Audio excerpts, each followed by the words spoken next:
My name is Katie Tyson, K-A-T-I-E, and then Tyson, T-Y-S-O-N. Katie, if you could please explain a typical day at your school.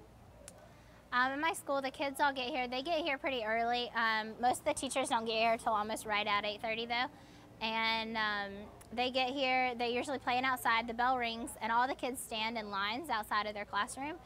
And then the teacher will call them in, and we usually do religion in the morning for, it depends, anywhere from 30 minutes to an hour and a half or 2 hours.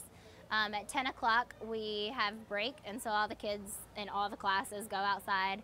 And they usually buy candy, that kind of stuff, through the gates. And the teachers, some teachers sell things. Their role varies from week to week. So this week my teacher doesn't have a role, but last week he had to sell meat pies out in front of our classroom. And they're out there for 15 minutes, and then they come back inside, and we'll do, each week we have a concentration in our class of a letter. So this week it's the letter G. So we'll do the letter G, something with it, like tell a story or sing a song or read a book with it, or do a worksheet on it or something like that, until we go to lunch, which is at 11:30, and then all the teachers go home for lunch pretty much from 11:30 until 1 o'clock. And then at 1 o'clock we come back, and we usually do a little bit of reading, and then we do math. We get out at 2:30. And at 2:30, even though the bell rings, the kids still have things that they have to do. So they have to finish whatever work was given to them.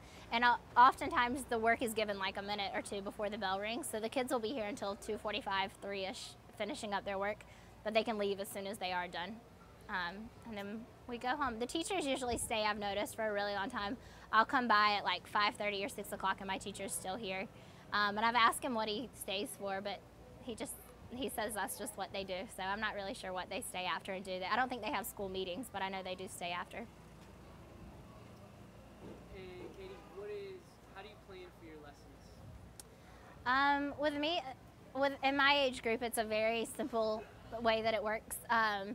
So we have math of the week and then a letter of the week, and everything revolves around that. So the letter of the week is G. So usually my teacher will print something off the first day, and we do the same thing every single day, Monday through Friday, with the letters. So for instance, he'll make an overhead that has like the words with the letter G hidden in places, and so we do that overhead every single day. And then for math, like last week it was the clock, and so we had to do o'clocks, like 4 o'clock or 5 o'clock or 6 o'clock. And that's what we did the whole week. And this week it's half past or 30. So we're doing like 4:30 or 5:30, and so we'll draw like a picture of a clock on the board and ask every kid to come up and say it. It's a very simple thing. It's a lot less planning than what we're used to back in the States, just because it's the same thing every single day. So usually on Sunday, I'll think of what it was for that week, and he prepares most of the stuff. But if I want to do something like special, he'll let me like one day a week or something like that. And how do you adjust your lessons to match the diversity of the class? How do you accommodate your lessons for the diverse learning needs? There's definitely a lot of diversity in the levels of the kids in my class. We have some kids that don't know any of the letters of the alphabet, and some kids that can read a lot. It's really hard to verify it. I know here for them it's really hard. They don't necessarily have the training on that, and also it's hard because they don't have any assistants. In the States we have like assistants that can help us out, or parent volunteers or things like that. But here it's just him with 32 kids.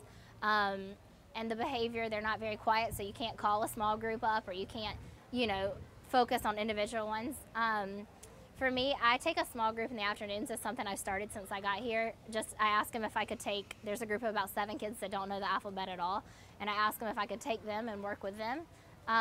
So that's personally what I'm doing while I'm here, but in honesty, here it's just not something that usually they'll just hold the kid back until he figures it out, or after 2 years they just let him pass, even if they don't know.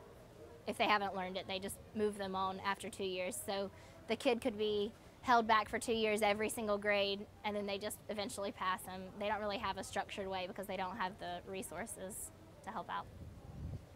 What are your perceptions of the Belizean schools? I think I have a very tainted view based on the school that I'm at. It's a very large school, and there's a lot of financial they don't have resources. They can't print things. They can't do a lot of things like that, and so it makes it hard. And the class sizes are so big that there is a big diversity, but it's hard to reach all the kids.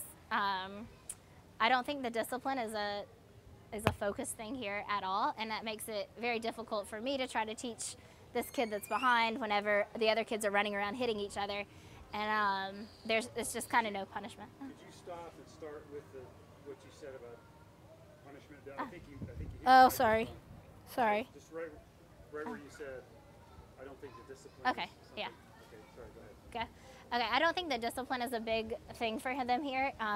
They don't really care that the kids are running around or hitting each other or fighting or throwing things or talking while you're talking. And so it makes it really difficult, I think, for the kids to learn. I know that it's a different way of life and a different lifestyle, but in my opinion, when there's kids that can't learn and they can't, focus in class and know what's going on because of all the other kids, I think that it does become a problem then. So I think we've been told over and over, oh, it's just their way of life here. But even if it is, I think that it's definitely a struggle, and it's something that I've had a really hard time adapting to, just because I don't feel like I can teach the class when there's 20 out of the 32 kids running around talking the whole time. So I think they're learning, yes, but very slowly, and it's not a focus as much here. What's something you wish you would have known before coming here to teach? I wish I would have known maybe about the class sizes and about the behavior here, that it's not expected to do certain things. I came in and I was trying to tell them, all right, sit down and raise your hand, and they would all say, teacher, teacher, teacher, and that's their way of getting attention here and their way of getting called on. And so that was a completely different thing, because in the States, we won't call on the kid that's yelling out and saying, me, me, me. We'll punish them in some way or reward all the other ones so that kid learns that that's not the way to act. And here, that's the kid that gets called on. So it was really hard to adjust to that, and just not having any idea that was how they accepted things. It took me a week and a half, 2 weeks to realize that that's who the teacher calls on, is the kid that's the loudest and the kid that's in his face. That's the kid that gets called on. And so for us, the kids didn't understand when I was like, sit down and be quiet.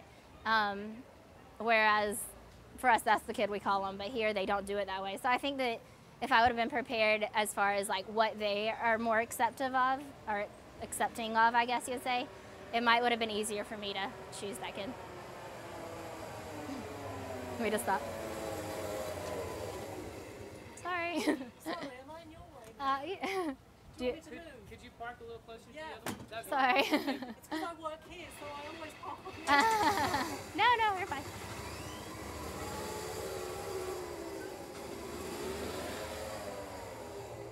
Let me just wait for a minute.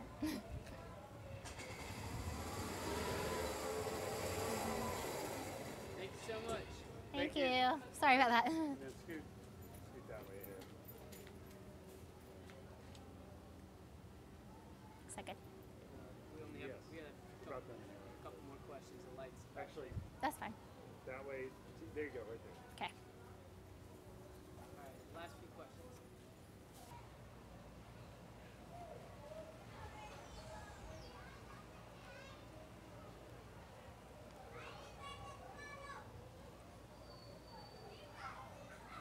Okay. All right. That last one. All right, Katie. What are you going to take away from this trip? I think when I leave, I'll be able to take away a lot of appreciation for the behavior management in the States, and also a sense of understanding and more patience, I guess. Where at home, I would have one kid or two kids that weren't listening, and it would frustrate me, and I would be on them all day. But here, I have 25 kids that aren't listening compared. It just kind of puts it into perspective that one kid, yes, you should still quiet them, but it won't get to me as much, I think. And also an appreciation for all the resources that we have here. We don't really have anything, so we've had to pull our different thoughts together and do things that we wouldn't normally do back in the States. And it's just stretched me to think things out more and think of what I can do that's fun. I know one day I did like a balloon activity where I put stuff in a balloon, and I would never really think to do that in the States because I wouldn't need that time to do something, but I think the kids loved it. And so it's good to think of different resources that maybe I wouldn't have thought of at home.